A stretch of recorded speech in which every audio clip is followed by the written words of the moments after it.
Now, to make marriage great, people need to know how to act in a marriage in order to make it great.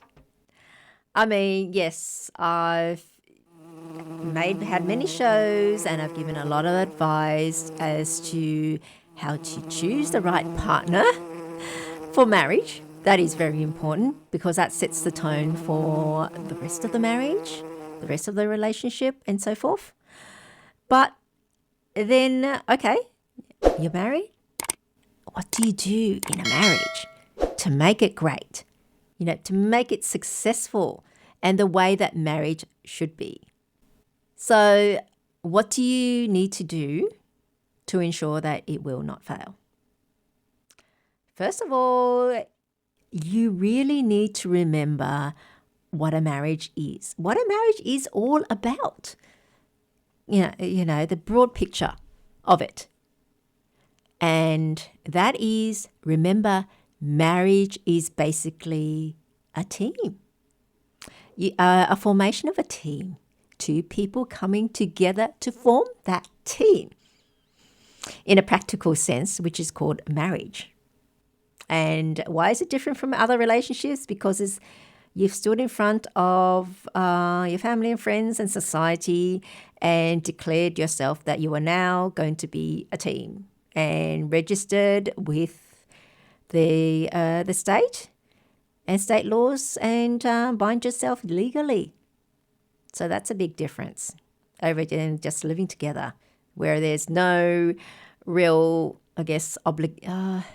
spoken commitment, either implied or explicit, mostly explicit and even implied.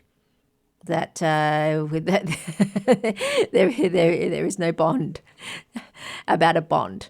So to me, really, there's no bond. So marriage is legalizing, not only that, making it formal, your declaration, and that now you are a team, the two of you. So if you keep remembering your team, then you should know what to do. And for those that don't like the idea of being part of a team, and all the stuff doesn't sound good to you, then don't get married.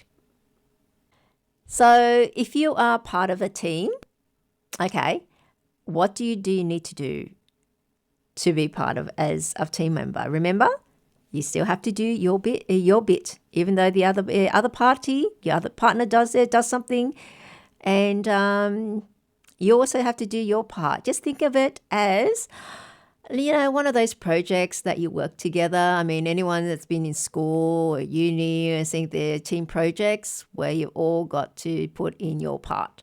And maybe even at work, when you're working on a project together as part of work, everyone has to do their bit. You remember what you're trying to achieve, the end goal, and then you split up tasks. You do this, I do that. I'm better at this, so I'll do this. You're better at that, you do that. And it is always great when you have a productive team member, isn't it? And better if your team member is actually talented and brings skills to the table. Just think of that. Okay, so being part of a team, and a marriage, it is all about needing to improve your life together. And what is your end goal? When you're doing a project to work or school, it's completion of that project. Or, at work, it's getting that in time in order to launch or whatever. But in a marriage, because you're a team in life, it's basically to build your end goal. And then I guess like all of us, we work to our retirement to save up for a retirement. So when we cannot work anymore, we're okay, we're looked after. We've saved up for a rainy day, bit of our assets, our resources. And so when you are part of a team, a part of a marriage, then you have someone else to help you along. And it could be not just twice as fast or twice as efficient. Because remember, it's just like you trying to do something with one hand as opposed to another hand. If you've got a second hand, then your productivity increases not just by double, but more than double. Okay, so remember, you work together to build a life together, to make progress and build the best life you can achieve together. And what does that mean? Well, first thing is it means making money and looking after finances, building up your nest egg. Okay, so that means if one partner is happens to be you're in a fortunate situation where one partner is able to earn enough for both of you, has such a high income, then that's fine. Then you can worry about doing something else, like looking after the money and the finances and all that sort of thing. Husband and also investments. However, if it's not enough, like nowadays, it's very hard to get by with just one income. So if that's the case, then you need to also roll up your sleeves and earn and bring in another set of income, and that's helping the both of you. I mean, now even trying to rent on your own is you're in a little hovel, maybe a one better. Most people can't even afford that on a regular income. It's just crazy. So you both have to work, and that is the way it is. Now, also not just the money wise, help each other. There is also, so if you're raising children, there's another thing that you've got to do with them. Split tasks, help each other out. And then there's always work around the house and housework as well. Yeah, you can split the chores to whoever does it better, that person does it. Okay.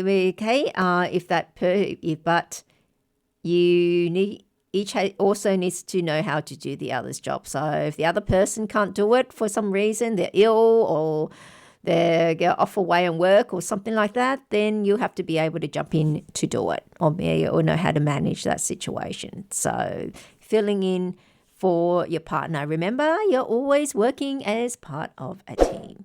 That is very important. And there's might even be a situation where one partner has abundance of skills and does everything better at everything than the other partner. But you still shouldn't say or end up in a situation where one partner does everything. It's just unfair. You still have to do your part because they physically can't do and be everywhere at the same time. So you still have to chip in, okay, and help. Or if your partner is good at so many things, then what about the other things that your partner's not good at? Then it might be time for you to even develop skills, your own skills that would help you in your married life.